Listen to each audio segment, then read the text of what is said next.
Hi guys! Today is December 4 at around 1 a.m. and usually dito nagsastart ang araw ko.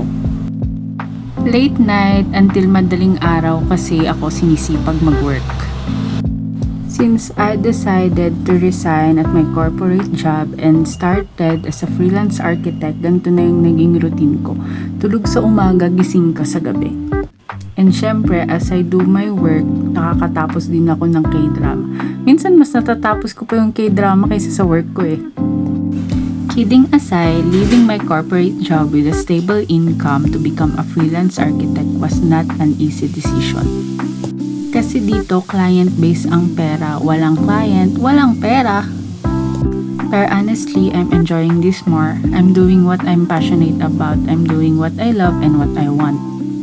Pero don't get me wrong, if given a chance to go back to an 8 a.m. to 5 a.m. work, di ko naman tatanggihan basta with good pay and good working environment, lalo na ngayon.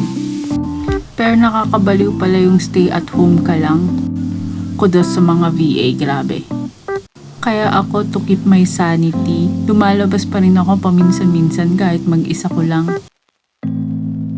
Or isang factor kaya nahirapan ako mag-adjust kasi from ang daming nakikita at nakakausap sa work to walang nakikita kundi screen ko lang. Slept around 4 to 5 a.m. and wake up around 10 a.m. Sakto na yon kasi minsan pag nag-oversleep, grabe pa rin yung antok. Huwag kayong masyadong malinlang, gising na ako niyan, nag-film lang ako. The first thing I do when I wake up is to drink this supplement. Hindi naman sa pangbubudol pero mahigit 1 taon ko na yan ginagamit. Starting the day with cleaning my room. Room ko lang. Di ako madalas o araw-araw mag-general cleaning ng kwarto pero I make sure na inaayos ko palagi yung kama ko. Nasanay kasi ako na pag nakikita kong maayos yung kama ko, parang maayos na rin yung buong araw ko. Ako lang ba? Or kayo din?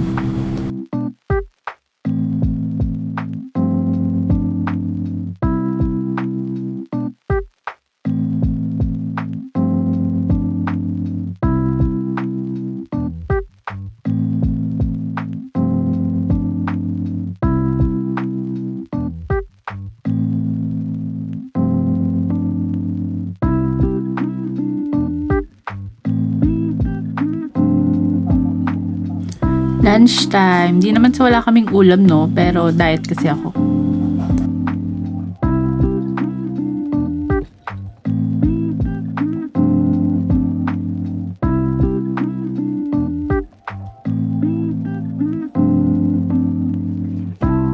Alam nyo ba kung bakit nag-decide ako mag-vlog?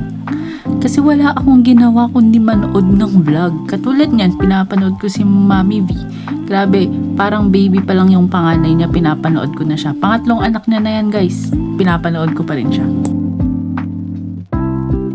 Since nasira yung walking pad ko, para matuloy-tuloy ko yung 10k steps ko a day, hindi na nga a day every other day, is nagwo-walking pa rin ako sa labas na nga lang. Buti na lang maganda yung weather. Hindi na ulan kaya nakakapag-walking ako.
Outfit check, kahit magwo-walking lang naman. Okay na to, tara na!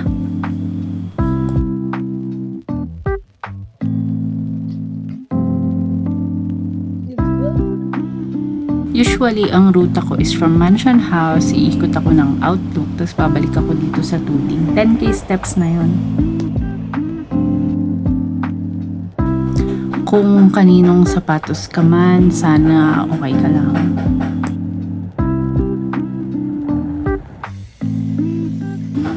Then walking, time for edit, and thank you Papa, tama sa meriendang takoyaki.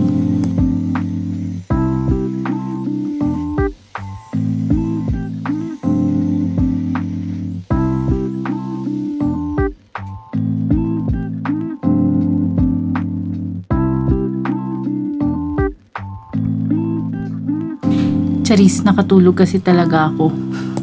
Pag sa labas ako nagwo-walking, pagod na pagod ako pagka-uwi, kaya normally nakakatulog ako. Minsan pinipigilan ko na nga lang yung antok kasi ang hirap makatulog pag nakatulog ka na ng hapon. Anyways, soft glow again. Iniinom ko siya sa umaga bago kumain at sa gabi bago matulog o magpahinga. Yan, skincare time and preparing for work again.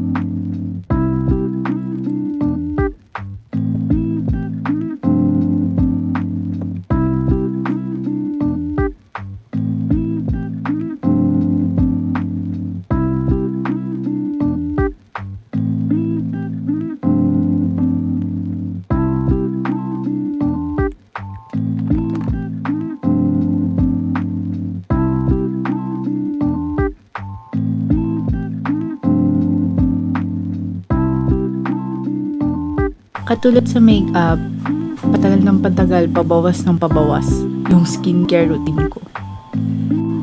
Wala patamad ng patamad. Kung dati 6 steps yan, ngayon 2 steps na lang. Malay nyo, next year 1 step na lang. O kaya next year wala na, dasal na lang.